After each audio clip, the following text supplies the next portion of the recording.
Welcome to all those listening to the Insight Thru Experience Podcast, a podcast created for both the operators in OTC as well as operators in external units thinking about joining the organization.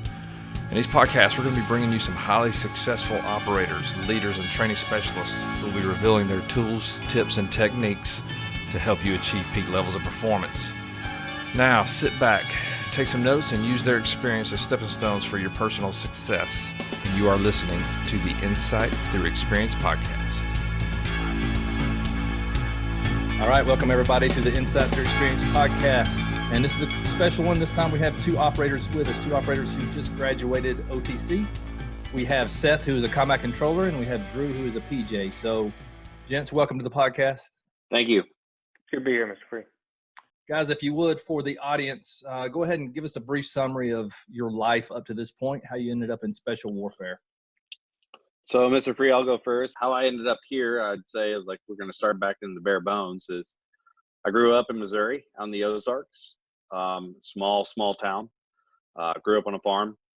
And from there, I went to community college. I realized through a year it wasn't my thing. I was working there, or I was studying there and going to a lumber yard, working on a farm, and also working at a grocery store. And I could tell you probably 2 months in advance on the day to the hour of exactly what I'd be doing. And I realized that was not my thing. And while I was working in the grocery store, one of my buddies I graduated high school with, a PJ out of Nellis now. But anyway, he handed me a brochure, and he handed me a PJ brochure, and he goes, "Hey, man, I think I'm going to join Air Force Special Operations." And I laughed at him. I said, "You're going to type really fast and push a lot of pencils?" And he goes, "No, man, these are PJs. They save lives." And I was like, that's not really my thing, man. I feel like if I was in war, it's not something I really want to do. And he goes, "I thought so."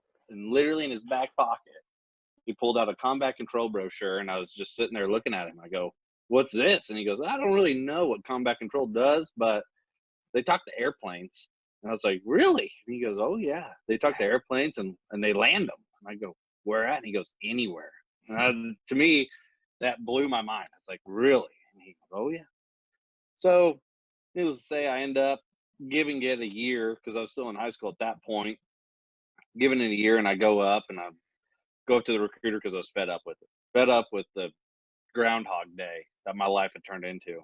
And needless to say, I talked to the recruiter, and they told me, and I quote, they go, "You'll land planes on dirt strips." And I was like, "Get out of here." And they go, "Check this out too." And mind you, this is a story about a poor recruiting piece of combat control, because all they said is you'll ruck in. I go, "What's rucking?" They go, "You carry a lot of stuff on your back by yourself and land a plane on a dirt strip, and you will get to see real Green Berets and SEALs get off, do a hit. They get back on that airplane, you take it off, and you ruck out by yourself in Indige country." I go, "That's what I want to do." Still to this day, I've never landed a plane on a dirt strip. That's awesome. Drew? Well, kind of like Seth, grew up in a real small town, middle of nowhere, Pennsylvania. Went to high school. As soon as I graduated high school, knew I wanted to do something, more than just staying in a small town. And both my parents were Air Force. And so I was looking at, maybe going to college and doing pilot thing. And then my dad kind of told me about, pararescue, because he had heard about it when, he was in the Air Force, and started looking into that. And then about sophomore, junior year of high school, decided that's what I was going to pursue. And then came straight in out of high school to the pipeline. So, Where was your first unit? 2-6 at Cannon. So the 2-6, you went to the 2-6, and then you put in your application from here or from there, right, to come here, right? So wow, young. And then Seth, how about you? What units were you at before here? I first signed into the 23rd STS at January 7th, 2013. Okay. And you were there the whole time, obviously, because that's where we picked you up from. Yes, sir. Awesome. Going over those experiences you had at the 2-3, Seth, what were some of the more seminal experiences that stand out in your mind that maybe convinced you that this was still the right path for you? Honestly, I feel like it had to come from my peers, where they instructed me, and they made me the JTAC that I am today. They made me the controller that I am today. And I've always wanted to push myself. I always wanted to be the top. And they always said the 2-4 is where you make it. You know, that's where the peak is. And I believe it was you, Mr. Free, that even you said a long time ago, I think I was back at SCTS when we were graduating. And your phrase honestly stuck to my head, and still even to this day, is, would you rather take out a bunch of pawns, or would you rather take out a king or queen in a game of chess? And he goes, if you'd rather do the king or queen game and get a checkmate, he goes, that's where the 2-4 is. And that was honestly something that stuck to me to this day. And I saw my road at the end of the 2-3. I mean, I've done multiple deployments, you know, and I've got a lot of experience. And so I didn't want to be an instructor. I want to still keep bringing the fight to people. And that's nothing against instructors, because they're building the future generations. Yeah, it's good. And I think it's a great point too, because even on the recruiting road now, we're not trying to actually just start pulling dudes out of units. I'm just trying to offer them hey, the end of this assignment's coming at some point. So either you control your next move or let the Air Force control it. But I'm always just pushing guys to make that decision for themselves. How about you, Drew? How was that assignment at the 2-6? I loved it there. It's a small town in Clovis and a small unit. It was when I got there. When I got there, I was PJ number 4 for the unit. I had to build my own desk and everything. It was pretty interesting. But luckily, because the unit just got stood up, the first commander in chief, they pulled right from the 24s. So, and then as well as my team leader. So it kind of set me off right out of the pipeline. So, you know, they were just constantly trying to breed guys to have that mentality to go and assess and do bigger things than what we were doing at Cannon. So yeah, I love going to Cannon to recruit, to be honest with you, not necessarily for Clovis, but there are some good restaurants and stuff around. What's the base? What's the town outside what I would consider the back gate?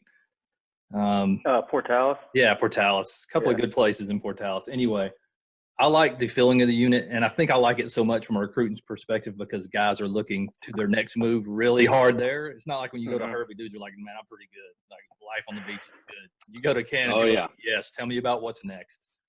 So it's it makes you feel good as a recruiter to go there because guys are actually interested in that next move. Any deployments there, Drew, that you got before you came up? Yeah, I had 2. One to Iraq and Africa. How were those? They're good. The Iraq deployment was with the CRIF. It was right along the lines of an election year for president, so nobody was trying to make any risks, but we got into a lot of like chem type scenarios, and for it being the first deployment, and I'd never heard of really anybody doing that. And next thing I knew, I was mopped up in Iraq.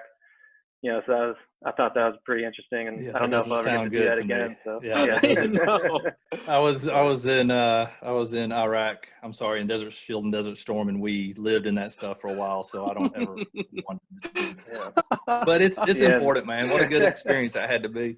How was it, Drew? How was it just getting to be a PJ? You said you're PJ number 4. How was that integration?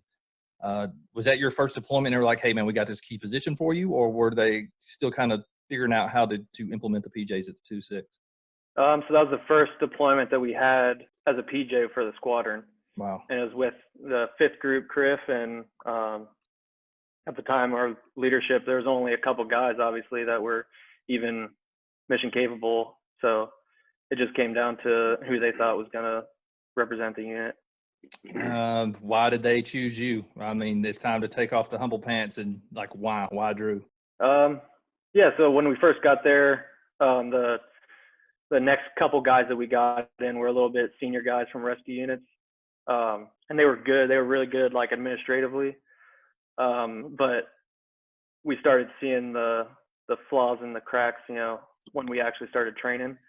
And I think I just had an open mind with the next step of leadership above them, like our troop chief and stuff like that, and kind of was just always picking his brain about, you know, everything else going on, because he saw the same thing with the team leaders and everything. Hey, Drew, can I interrupt you? I'm sorry. I want to comment on this is because I went through selection my second time around with Drew. Mm-hmm. And what I saw out of a PJ, I mean, he's brand new, and his level, you were already a 5 level, correct? Or you're getting to your 7 level whenever we were going through. Yeah. And for him being so new, and he was already approaching his 7 level, to us at any STS is unheard of.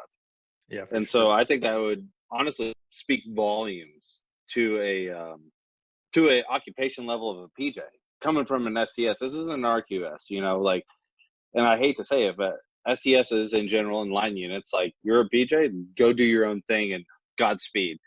And for him to come up there and he's like, yeah, I'm already all this. I was like, holy crap, dude, you have got it. Like, you got it.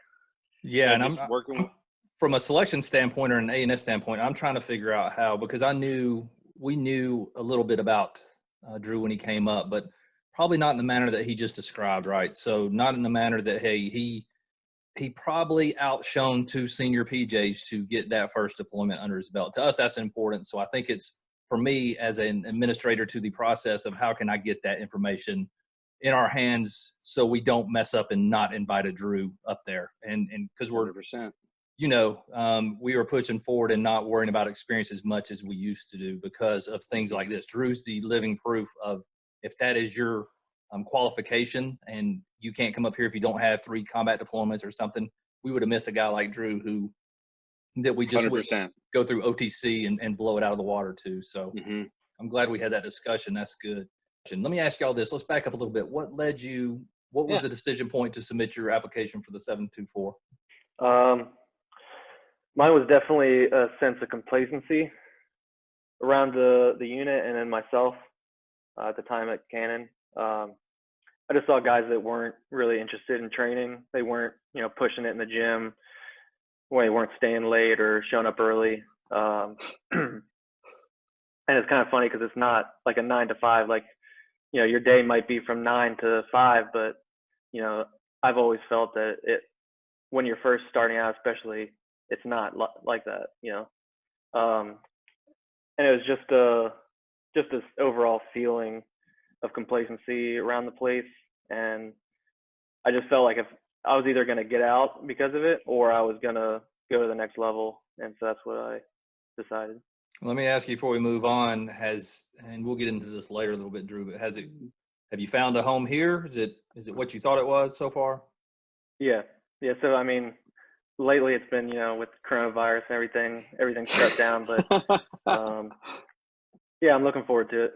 It seems like the attitude, at least, of everybody is a lot better. Good, except for Shaddy. I'm sure he's probably like that. Like, go ahead, go ahead, Shaddy. How about you? What led you up here? You kind of mentioned it in your intro, but what was it? I did. So honestly, I saw the writing on the wall. Like, I was deployed in Syria. Well, for the people that are listening, I've been deployed 4 times. My first deployment was whenever we were trying to reinvade Iraq, whenever ISIS was kicking off. I was with 5th Group. It was me, 4 other CCTs. I was there with a couple noteworthy individuals. I'm not going to mention their names just for the sake of this. But I was there. That was my first deployment. We were not able to go and help out. And all of 5th Group invaded without us to just do the AA mission.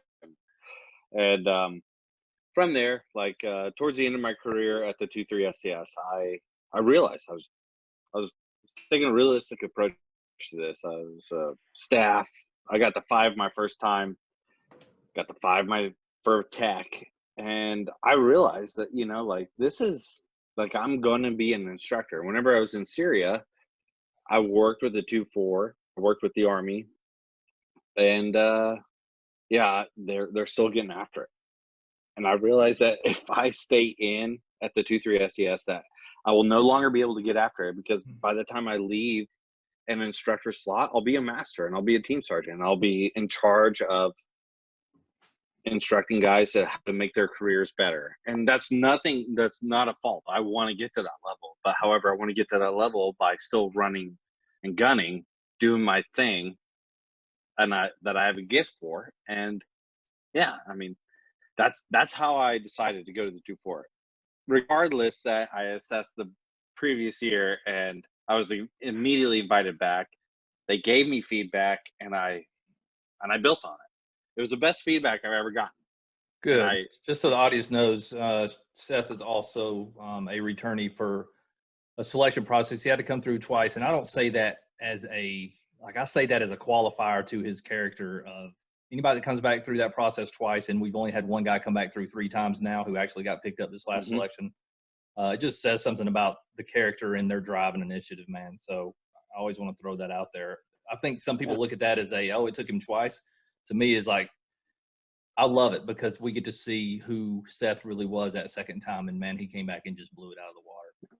I remember going back to the 2-3 and I said, "Why did you not get picked up?"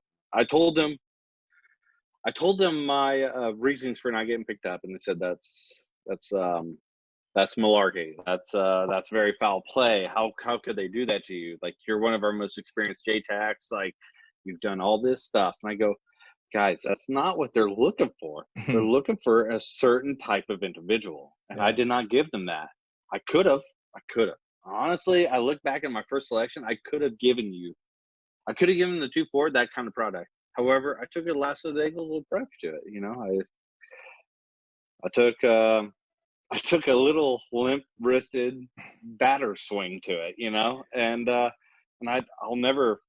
only person I have to fault is myself.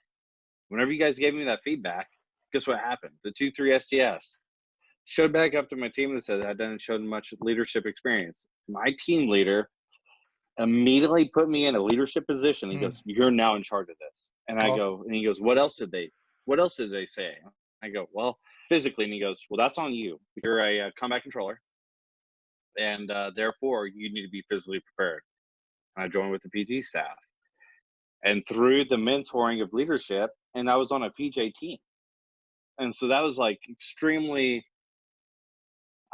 honestly, I'd say it was very hard for me to be a leader of PJs that I do not know their job. And that's what made me so well in tuned with their job and their capabilities, because also I'd go on all the cast trips and help instruct JTACs. And then that's what a good leadership challenge, though, right? Like, it's easy to lead people who are just like you. It's hard to lead guys who are different than you, and you got to figure it out and still come up with some sound leadership decisions. Mind you, I also had Southees with me. Yeah. And that is true. Southees, not SR, Southees. And I had no idea about their jobs. I had to write EPRs about them, and I did not know how. You definitely, we definitely saw the difference when you came back up. And I think your points, I just want to foot stop them because they're so valid. Guys will come up and they try to figure out the process isn't long. Let's throw that out there right now. Our process is not long. You're not going to be there for 2 months. Like, you got to figure this out really quick. And then you only have a couple of days after you figure it out to demonstrate what we're looking for. And if you don't, that's fine. We're going to give you the feedback. And like Shaddy's saying, you need to go back, process it. And if you get invited back, come back and demonstrate that you could learn from your experience the first time. Let me ask you this, Drew, how did you prepare out at the 2-6 when it was time, when you got the phase 1 package and we said you're coming up? What was that process like for you? Rucking, more rucking, and a little bit more rucking. What was it really like at Cannon at the time? Was it hot? Yeah, it was pretty hot. It's hot pretty much 10 months out of the year, but the one nice thing is that Cannon is completely flat, so I didn't have to deal with any hills, and at any time there's about 30 knot wind. So on one way out, I'd have a nice wind at my back. But a lot of rucking, a lot of working out, and it was hard mixing it in with, TDY schedules and with other, local training and stuff. And I just said, if I'm going to come up there and assess, I know that it's going to suck. And so I don't want to just go to do it, So I was bringing, my ruck TDY with me. I'd show up before we were training and do rucks. And I was just rucking in the morning before workouts. Yeah, I was pulling up your scores. How do you think you fared? How do you feel you fared when you went through the process? Not as well as I wanted to. As far like I felt like the ruck, I should have done more. Should have gone a little bit faster. I disagree. Yeah, you were there, right? Yeah. Did you beat Shaddy? No, I doubt it. Damn right you didn't. Anyways. I'm about to pull up the scores now. Yeah, pull up the scores, Trey. I know I rested on that bridge a couple too many times. How, other than just physical preparedness, do you think mentally were you sound when you got there? What was tripping you up, do you think? Honestly, the thing that I struggle with the most is probably a social interaction type thing. Like at Canon, it took me a while to, get to know the guys and to be, comfortable putting my voice into the pot. And I was worried that it was going to take too long to do that at the assessment. Yeah, and it's to not short, be able isn't to it? show like what I was there to do. So I went in with that mindset of I'm just going to be real uncomfortable, but I'm just going to try and push it, and hopefully it gets out quicker than later. Yeah, you did well in the peer scores, by the way. I don't know if you know that, or I guess you do because we went over it in peak performance when you got here. But yeah, it seems like you pushing yourself out of your comfort zone worked. So talk to all the introverts real quick, because Shaddy is on the exact opposite end of the spectrum. That's why I wanted you on here with him, right? Yeah. So what is the advice for all those introverts who are going to come here and they have a few days to do what you did and sort it out and get to know their peers so their peers can rate them accurately? Yeah, so it's definitely hard. I would say that if you know your job and you know that you're confident in your skills, if you just come out the gate, the first couple of days and just, you're out of your comfort zone, but you're portraying and you're, maybe helping some of the other guys out with some like land nav skills or with, whatever it may be, studying for, the book test. If you come out of the gate and you're uncomfortable, but you're actually, socially accepted, it makes it a lot easier going forward.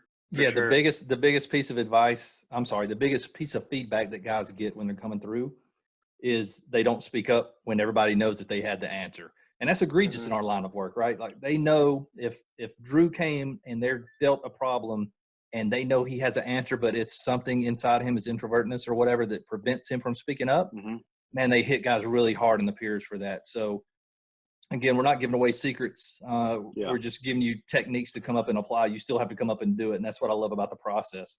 I have to honestly comment on Drew's personality, because he's the one that leveled me out my second time around, because he slept literally above me. Yeah, y'all were Charlie 2 and Charlie 3, I think. So I know y'all were sharing a room for sure.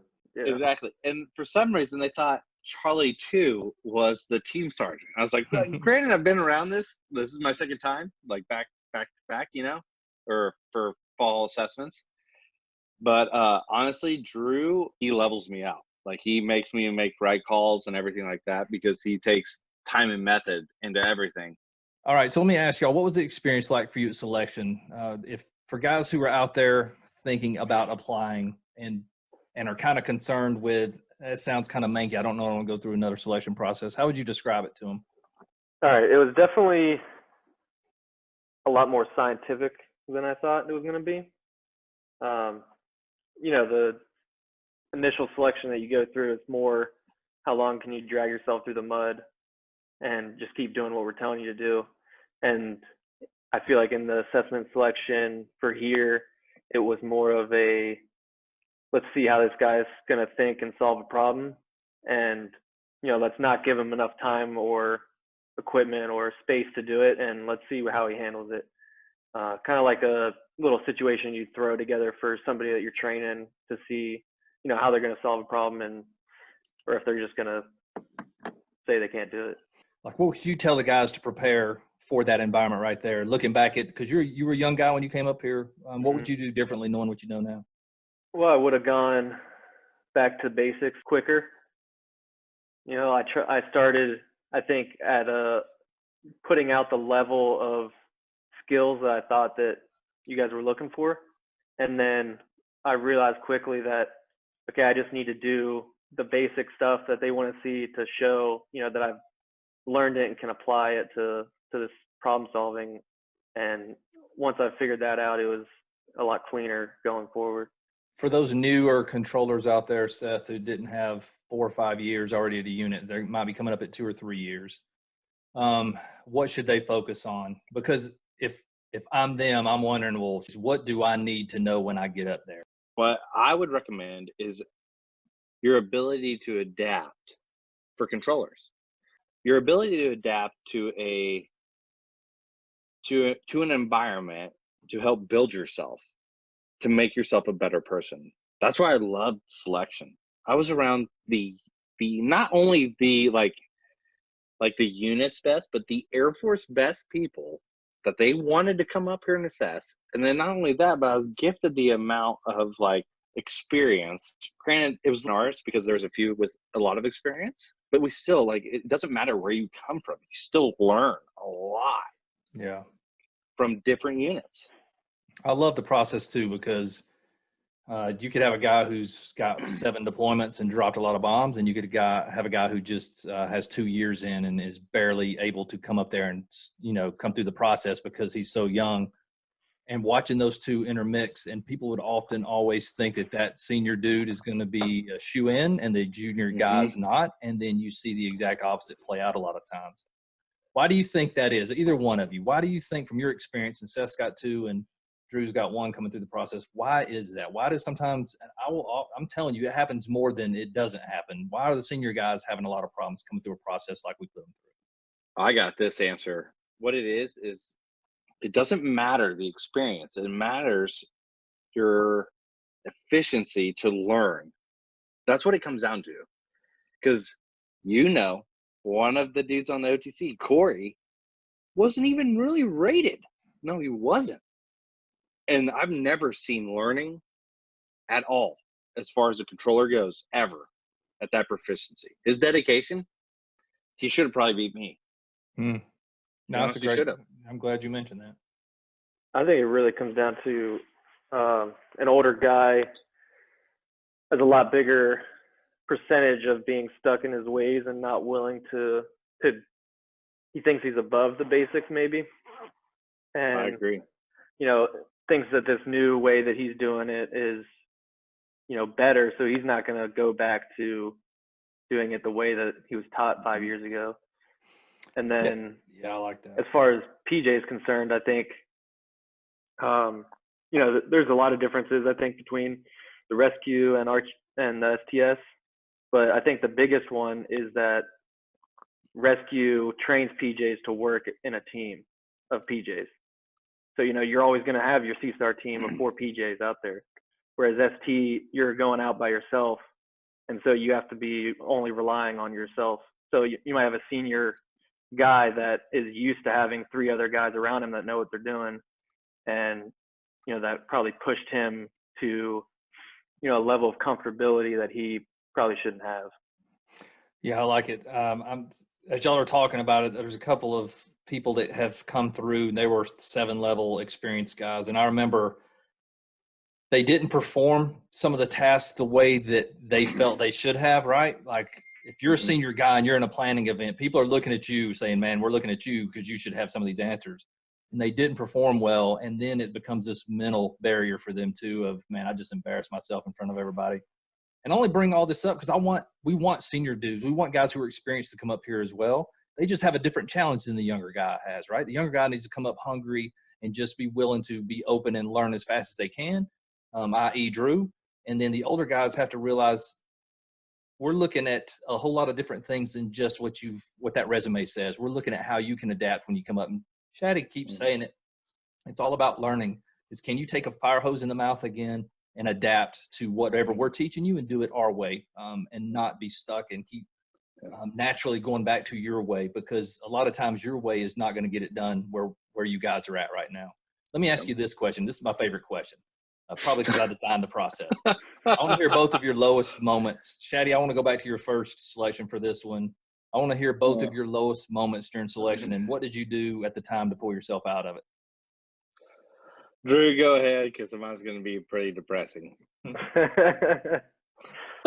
Lowest moment, it would probably be either land nav or that first event of exfil.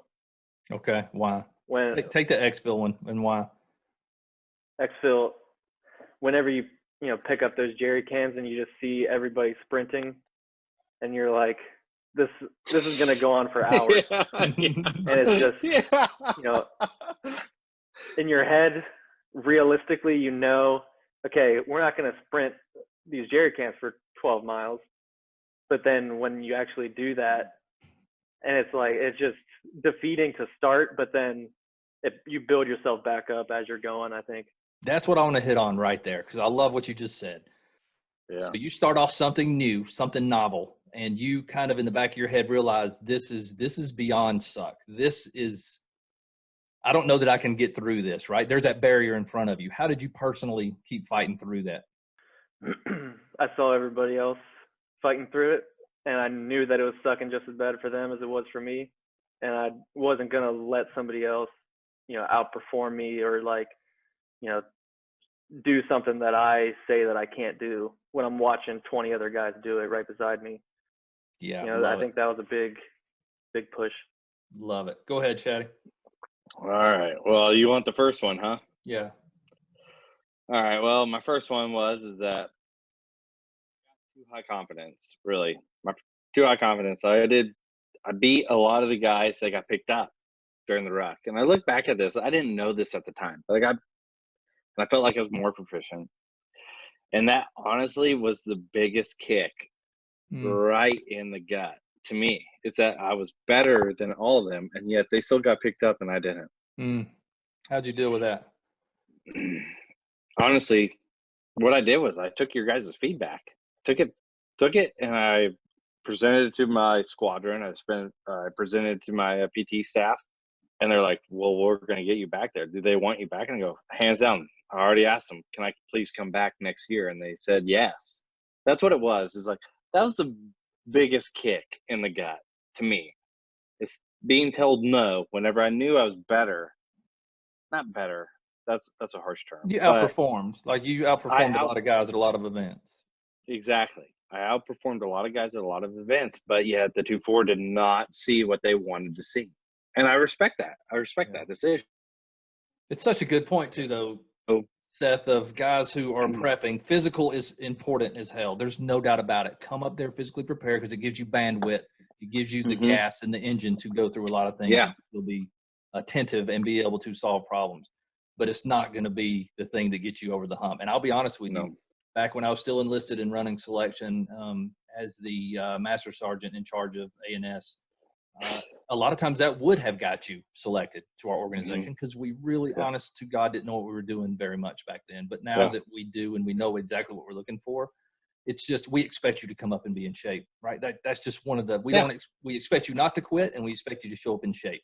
Now we want to see what you got on top of those two things, and it's a great point. I'm glad you brought it up that way. All right, so before we move off of your guys' selection experience, what's some advice? You are on a stage right now. You're looking at it, every operator who's sitting out there in special warfare who's considering this for their next move. If they decide to put in an application, what's some good advice that they should start doing now to prepare for the process? I think the biggest things is know why you're doing it and why you want to assess, and then just be prepared to be challenged physically and mentally, and still after all of that be able to do the basics of your job. Yeah, I just want to piggyback real quick because that why, it keeps coming up in all of our conversations and every podcast we've done over the last year. Knowing your why is going to be what gets you through the process, because there's dark times coming. We're going to create dark times in your world, and if you don't have that why to lean back on, I'm not looking to remove anybody from the process. I want everybody to make it through so we can make a good decision. But if your why isn't strong, you probably will not be there at the end to get one decision or the other from the commander. So that's good advice. How about you? Honestly, I'm going to caveat on Drew's response, really. It comes down to is, what do you want in life? You know, again, it comes down to the kings and queens, or do you want to take out pawns? My thing is, though, is like, the reason why you want to come up here is like you really want to make an effect. When you come with the 2-4, you're literally making an effect to help out America. Awesome answer. Cool, man. All right, so let's switch gears into OTC a little bit, because I think this is y'all just came off of it. B, I think that experience let's say guys who are trying to make the decision to come up and they make it through selection. Now they're like, what is that OTC experience like? So I think having you two here at least to give them some understanding of what the daily grind is like will help out. Let me ask y'all this. Looking around at the guys that y'all went through, what were some things that you were noticing about some of the guys that just stuck out as that looks like success to me, and I know this guy's going to be highly successful because he's doing these couple of things. And what I'm trying to get out here is for the guys who are about to start OTC, what does that look like so they know? Habits have to be built. So what are some habits these guys could get into right when it kicks off to have some success? I think one of the things that I was told back in the pipeline by a guy going through who was prior SEAL, actually, he said, do all the work you can tonight and eat all your food right now, and you'll figure everything out later. I thought that was some pretty good advice. And that's all it is. I think if there's something that needs to be done for this trip, you get everything done that you can right now. And then, because there's plenty of things that are going to come up between now and then, and having an open mind and just taking care of yourself. Yeah. And I think for family guys too, it's don't live at work, get it done, get whatever you need to get done, and then go take care of the family so they're well prepared when you have to go again. So how about you, Shaddy? Honestly, I want to comment on that last little thing that you spoken of like family. Literally, family is everything. And this is honestly the 2-4s, the first unit I've ever met that has truly spoken to that whole family mentality. Is what the 2-4 gives as far as family is, it's unspoken. Like, you can't even quantify it. You can't. And my whole thing for a controller coming up here, don't worry about your whole experience or anything like that. Just make sure you're proficient in your job. That's literally all that the 2-4 cares about. Are you professional? And are you able to be taught something else and apply it literally the next day? That's all the 2-4 cares about. Yeah, that's good. Goes back to that rate of learning and learning speed. It is important up here. So again, we're going to suss that out at selection. If you're on OTC, that means we saw it in you, and now it's just time to just do it. Absorb. But again, it goes back to what you said. If your family isn't taken care of, you are no good to us because you're just going to have to keep getting pulled off of stuff. So 100%. I can't even tell you how much is done for the family up there. What I do know is over the past month during the social distancing, there's been no less than about 6 Zoom meetings for spouses when it comes to sleep, how to sleep better, when it comes to PTSD and how to help your husbands out if they're suffering from it or things like that. It's unheard of what is going on and available to the spouses up here. So I just want to piggyback on what you said of this is a really special place because they care not only just about the mission and about the guys doing the mission, but they care about the support structure behind the guy, which is that family. So I love having this. I'd like the caveat on that. Send it. I'd love the caveat on that. Like the 2-4's HP staff is unheard of.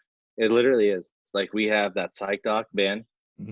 Like, what he has done for operators, you can't measure it. Yeah. All the physical strength coaches, like, everybody is there to help you. And that's what I would like to stress to other STSs is that you're literally coming up here to be with the best of the best. Not only that, but these people here are truly here to help you. You have a problem? Tell them. They're going to solve it. It's not on you anymore. And they're literally here to help you. It's not just a job to them. It's their lifestyle. They want to make sure that you are ready to go down range and take the fight to the enemy, take down those kings or queens. What was your experience like with a cadre? And what I'm really looking for here is imagine yourself back at your other unit and you're still deciding, hey, is this 724 thing something I want to do? Because I really don't want to go through another pipeline school, or some guys have those fears. What was it like? What was the dealings with the cadre from the time that you arrived to the time that you graduated in February? I thought on our side, as far as PJs, it was a lot more of mentorship. You know, I thought coming in, I was a little apprehensive about it. I thought there was going to be like selection 2.0, and they really made it distinct right off the bat that, you know, you've been selected. Now it's time you're going to train and we're going to mentor you and we're going to see where you end up at the end of it. You know, and if you have met all our standards or not. And so I think I'd relate it more towards a good team leader when you first got to your unit and less of a cadre from the pipeline. Oh, I like that. I haven't heard it put that way. I like that, Drew. How about you, Shay? As far as mentors go, like, I can't tell you how much I learned from. Again, it's a plateau phase, you know, new JTAGs versus me. And, but still what I learn from them was still tactics that I've never even been shown before. You know, it's different styles. And that's what I love about CAS. It's all different styles than what they've shown me to make me more proficient JTAG to help out America. That's really what it comes down to, is that to keep my buddies safe, they've shown me different tactics that is not procedural. It's just a different tactic. And it all falls underneath the line of the JPub. Awesome. First names only. If you could only have one of the cadre members that you had during this OTC for training during OTC, which one would it be? Drew, we're going to start with you. First name only. Oh, Tim. Why Tim? Yeah, there we go. Tim. He just has so many different approaches to things. I mean, he has a solution for everything.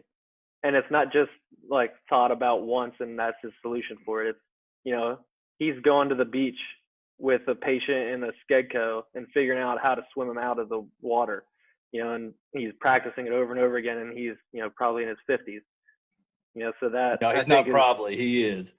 Yeah. He's deep in his 50s. When you see him riding his bike to work every day, it kind of. He's the hardest man that I know, and I love that dude to death. So Absolutely, I'm glad to hear his name come out of your mouth, because that guy, he puts more into that job than anybody I've ever seen in my life. Yeah. Absolutely. How about you, Shaddy? Evan, without a doubt. Why, Evan? You know what I love about Evan? Even on our own training missions where we'll do dry cast, you know, casting in the grass, as some people call it, he still gets into it. He still creates the scenarios that just makes it wild and everything. And I can tell that through his instruction, like I'm a JTAG guy, I can tell through his instruction that he truly cares. Yeah. And to me, I personally felt like he should have been top instructor, him or Tim, PJ. But like, without a doubt, Evan, the instructors that we have, it was a hard choice between him and Aaron. Yeah. But without a doubt, Evan made it happen. He truly cared. He would sleep like 3 hours a night during our Vegas cast trip. Yeah. To make sure that we still got trained. When he came through selection and OTC, he stood out too, man. Really good dude. Really love Evan. Awesome. I'm glad. Thank y'all for doing that. That's going to make the cut for sure, so I can get y'all in trouble, but it'll be all right. Yeah.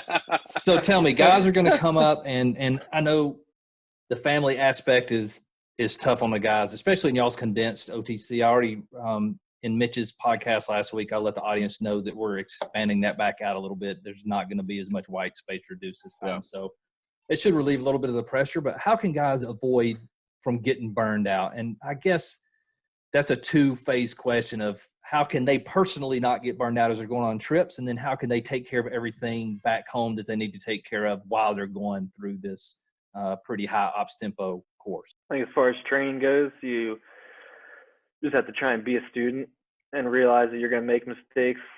And instead of them getting you bummed out, you just have to come back and try and do better the next day. Because, I mean, one of the most stressful phases with CQB, you know, it's something that, you know, we didn't do a lot prior, and we were never really taught, you know, the actual fundamentals of. And so now you're coming through and your job is on the line. It's very stressful, but then when you see a guy make a big mistake and it's a learning point, it helps tone it back a little bit and realize, okay, maybe if I make a couple small mistakes, you know, I'm still going to be here tomorrow whenever we go to work. So, yeah, again, we talked about it with Mitch last week, but it's being comfortable to push with that line of failure and knowing that as long as I learn from it and progress, that, man, I can keep pushing to that line of failure, because we don't grow unless we push ourselves to that line. Honestly, if we try to play it safe every day, you go into the room with 3 other dudes and you're just trying to go through the motions just enough not to get a horn blown at you, you're not going to progress in the level we need you to. And it's hard not to, right? Because you don't want the horn to be for you. You don't want it to be and then call your name after the horn. So anyway, how about you, Shaddy? My family is the guys that I worked with. Like that's the way it's always been for me. So I've never wanted to fail them. I always want to be the best I can be. And that's really where I have to leave it. Like they are my family I had to earn. And so that's how my whole stance has been. I think Go ahead. Family-wise goes, definitely over-communicate. And I think if you leave them in the dark about, you know, when a plan changes, or if you think you're going to save them some grief by, you know, not telling them something, you know, you're going to quickly learn that that's the wrong thing to do. And it also, I think, allows them to realize how crazy the military is sometimes. In, you know, here's the plan, and then the next day, this is actually the plan. Next day, okay, here's what we're actually doing. And then the fourth day comes and you do something completely different from the other three plans. So I think it kind of gives them an idea of, you know, a plan might look like it's going to be really bad and hard, but then for some reason the trip gets cut short a week, you know, and they were never looking for that. And so I think it gives them the room to breathe as long as you communicate with them. Man, I love that. Nobody's ever explained it like that, and I think you just nailed something that guys can take away of. We always say over communicate. A lot of people don't even know what that means, but just Thank you, sir. if you make them a part of the experience too, you're going to win. And the organization tries to, just so the spouses know as you come up, we're going to have a spouses orientation to where you come in and all levels of support are going to brief what the organization will do for the spouses as your husbands are going through this process. Let me ask you this. Some of your teammates that struggle through parts of it, and from what Drew said, to me, it makes me go back to CQB too, because a lot of guys at least struggle initially with CQB. How did you see them progress through that, fight through it, and make it out the other side of those struggles? Honestly, I think whenever they stopped trying to be perfect and not make mistakes, it was night and day. I mean, I think too, it helped that the instructors that we had knew that we were at the line to where they've taught us everything right to do. And now we were just trying to not make mistakes because we weren't learning anything, you know, crazy. And instead they just put the pedal to the floor and we were sprinting through the house and all the thought goes out of your head and you just rely on training. Good. How about you, Shaddy? We had a few guys that were struggling. We did, because they didn't know how to free flow in a sense. Yeah. And I feel like other branches of experience helped guide us into a right mindset of CQB. Love it. So not only, so the team and the cadre that you had, the instructors that we brought in, all created an environment to where those guys could overcome some of those struggles. Love it. And I think it's to me, and I went through OTC 22 years ago. So, but one thing you don't forget is how close you are with those guys and how much that I was surrounded by the best. I was surrounded by people who were the absolute hungriest and best at what they did. And that made me come in every day. Even when I wasn't the best at something, man, I wanted to try to be the best at something. So I loved it. I just think that environment is it's addicting. I hated when it was over, to be honest with you. I was ready to go start doing real stuff. But like Drew said earlier, all that responsibility that I didn't have to worry about on OTC, just show up and train, man, that was addicting. It was awesome just to show up and get to go do some of the funnest stuff you've ever done before with some of the best dudes on the planet. Just an amazing experience. All right, so let me ask you guys this. The guys who are about to start OTC right now, they're all hopefully PCS in here if the stop order is lifted. What are one or two pieces of advice you'd give those guys as they prepare for that day one of OTC to set them up for success? So what I would say, honestly, is being confident in yourself. Know your abilities. Do not fray away from your inexperience in something that you've never been taught. Learn from your instructors. Be able to fail at some task. However, learn from it. That's my advice. Love it. How about you, Drew?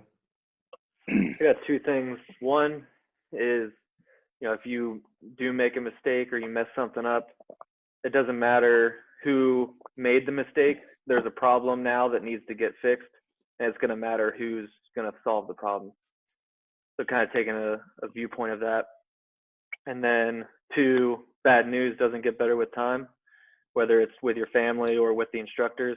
If something happened or plans changed, just own up to it, tell who needs to get told, and, just do it as soon as you can. Last question. And I'll start with Drew this time. Drew, if you could go back in OTC and do one thing again, what would it be and why? I think I would do the CSAR phase again. Why? Just the level of realism that they brought to it. I mean, I knew that, it was going to be realistic training, but when we show up and there's a field that's on fire and there's an actual crashed airplane strung out across this field, 400 meters long, it just kind of opened my eyes and made me realize that, this is all as real as it could get. Yeah, it's one thing that I love about our organization is you will not skimp on trying to make it realistic. How about you, Shaddy? Small unit tactics. That's really what it comes down to. Is I was dealing with some of the PJs in my helmet that had never touched a 240 before. Mm-hmm.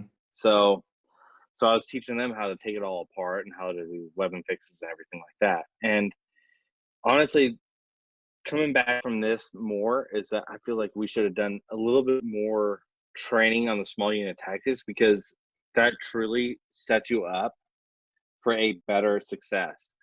Whenever you know how to be an Air Force guy in a SMUT unit, you know how to do it. I think to push this back down to lower levels, what we've been hoping for now that the special warfare operator model is morphing at the genesis where they get indoctrinated at, right? I'm hoping they put that same SMUT focus earlier to where guys are starting to, because it's different. If you go to the 38th RQS and go to 2-3 STS, SMUT to those two organizations means something totally different. I hope eventually we as a special warfare operator cohort can learn up front, hey, let's teach the basics really early. If I was in Marine reconnaissance before I came in, and from day one, when you go into recon, you are learning small unit tactics. It becomes ingrained in everything that you do. Troop leading procedures is everyday living. I think we can get there as a special warfare operator cohort, and it would take the pressure off of the cadre trying to teach really fast SMUT stuff when they come to OTC, and we could start getting advanced right off the bat because everybody comes in with a baseline. And that's the problem, right? Nobody has a baseline right now. Mm-hmm. It's a great point, man. And I lied. That wasn't the last question. This is the last question. Drew, explain your experience at the finale exercise at Knox, and as you left that experience, what was your takeaway? Kind of like realizing that this is the top level problem that they're going to throw at me. And once you realize that all the training for the last, 6 or 10 months, however long, has been just leading up to seeing if you could put it all together and solve these problems. For me, it took a lot of pressure off, knowing that I'm not going to see anything I haven't been taught. I just need to apply the skills in a different way and solve some problems that I might not have seen, but I've probably seen parts of the problem. So it's kind of weird, but it took the pressure off a little bit. What was your takeaway as you left there? Takeaway is I knew leaving there that I was capable of solving pretty much any problem that I was going to be presented with. Man, I think we win as an organization and as OTC of, if that's your takeaway, I think we win, because now you exit there with confidence that no matter what is presented to you, you can figure it out. And I think that's what makes our operator so special. How about you, Shaddy? The final phase of select or OTC, what my instructors taught me and everything like that, like I felt like I walked away from that, like learning all their different tactics. They're using different assets and everything like this. And I'm not even talking about air, but just ground assets. Mm-hmm. What I learned from them was unreal. Like I can't teach it to somebody else because I'm not down another line unit. So With that being said, like what these instructors have taught me, example would be Evan. Mm-hmm. What he has taught me, like it set me up for success. Whenever I did my final eval at the final phase, like I felt like I literally crushed it because of all the instruction that they provided me. And yeah. All right, everybody, that wraps up episode 4, season 2 of Insight Thru Experience Podcast. A shout out to Seth and to Drew for coming on. We have spent the last almost hour and a half talking about everything from selection to OTC, and I think this information will be valuable to a whole lot of folks out there. And I would also argue it's valuable information for guys who are thinking about coming in the special warfare pipeline to try their hand at becoming a special warfare operator. And the lessons these guys have just laid out right here can also help you through that process as well. So, all right, guys, hope y'all have a great weekend, and we'll catch up with you next time.